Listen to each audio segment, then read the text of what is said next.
माता मंदिराजवळ मोठा अपघात झालेला आहे। टेम्पोमध्ये लोखंडी रोल रस्त्यावरती पडून 3 ते 4 दुचाकी स्वार हे जखमी झालेले आहेत।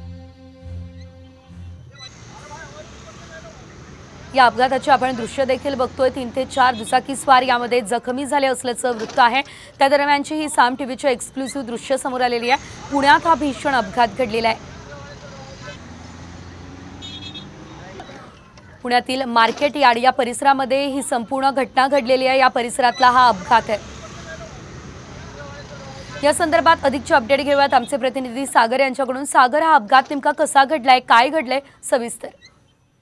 नक्की मार्केट यार्ड परिसरामध्ये आई माता मंदिर आहे आणि हा रस्ता जो आहे तो पूर्ण चढाचा रस्ता आहे। एका टेम्पोमध्ये मोठा लोखंडी रोल जो आहे तो घेऊन कोंडवेच्या साईडने हा टेम्पो चाललेला होता। मात्र लोखंडी रोल उताराला आल्यानंतर गाडीमधून सटकला आणि मागे असणाऱ्या उतारावरून तो खाली आला। यामध्ये 2 ते 3 गाडीच्या मागे असणारे 2 चाकीवाले होते, ते यामध्ये गंभीररित्या जखमी झालेले आहेत आणि एक मोठा अपघात होता निश्चितच सागर, धन्यवाद दिलेल्या या सर्व अपडेटसाठी।